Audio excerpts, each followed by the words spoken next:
A minha oração é para que você esteja muito bem em Cristo Jesus. Primeira carta de Paulo a Timóteo, capítulo 5, versículo 8.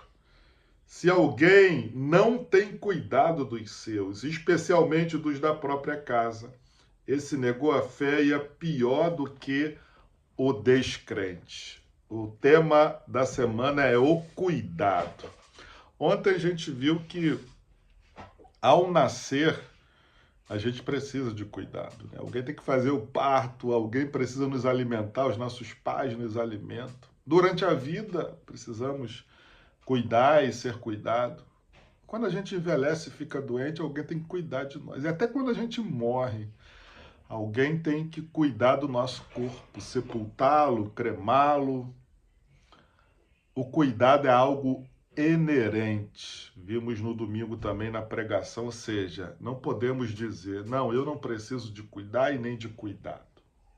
E aqui Paulo vai mostrar que não adianta a gente apenas saber que o cuidado tem a ver conosco, a gente precisa praticar o cuidado.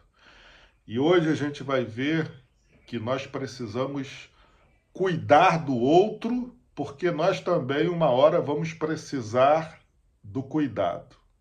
Amanhã a gente vai ver que a gente precisa também cuidar de nós mesmos. Mas hoje, vamos lá, precisamos praticar o cuidado. Paulo está dizendo aqui que há pessoas que precisam do nosso cuidado. Qual é a situação? É as viúvas. Se você for ler os versículos um pouco antes, Paulo está falando sobre as viúvas na igreja. Naquele tempo de Paulo, lá, o tempo antigo, não havia seguridade social, ou seja, pensão, aposentadoria. Se uma mulher perdesse o seu marido e os filhos na guerra, numa tragédia, ela ficava desassistida. Ou ela virava prostituta, se fosse nova também, ou virava serva, escrava de alguma família, alguma casa, para ter o que comer e aonde morar. É diante dessa situação que a igreja, veja só como a igreja é chamada a fazer a diferença. A igreja, ela acolhia as viúvas, que eram da fé. Aquelas mulheres que não tinham ninguém por elas. Mas Paulo vai dizer, se essa mulher que perdeu o seu marido tem filhos ou netos, os filhos e os netos devem cuidar dela, para que a igreja cuide daquelas que são verdadeiras viúvas.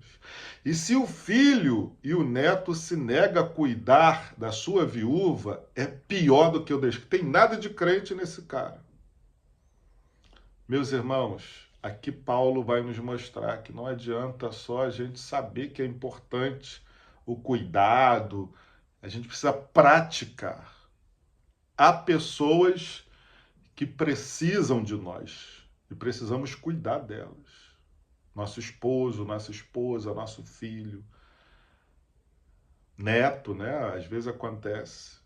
Ou nosso pai, nossa mãe, nosso avô, nossa avó. Há pessoas que estão sob os nossos cuidados, funcionários, pessoas que são elevadas a posto de chefia, precisamos cuidar. Eu, como pastor, preciso cuidar do meu rebanho. Você, como tendo irmão em Cristo, precisa cuidar do irmão. Porque o inverso é verdade. Nós precisamos também de cuidado. Não é verdade? A gente precisa ser cuidado. Por isso que a igreja resgata esse valor na família, na sociedade, por meio da nossa igreja. Hoje em dia, infelizmente, a sociedade atual, que nós chamamos mundo, não pensa assim. É cada um por si. Até porque tem a seguridade social. A pessoa tem que se preparar para a velhice. Mas o cuidado aqui vai além da questão material. É o afeto, é o carinho, é o amor. Então nós precisamos praticar o cuidado. Precisamos ser cuidado e reconhecer isso. E precisamos cuidar também. E Paulo vai dizer que se a gente não pratica isso, a gente vai ser cobrado por Deus. A gente não vai estar cumprindo a nossa missão. E também não estaremos dando testemunho e não estaremos mudando esse mundo como somos chamados a fazer. Então, cuide daqueles que estão sob a sua responsabilidade e o seu cuidado. E aceite também a ser cuidado. Amanhã a gente vai ver sobre o cuidado de nós mesmos. É com essa palavra que eu profetizo um dia abençoado sobre a sua vida, em nome de Jesus. Amém e amém.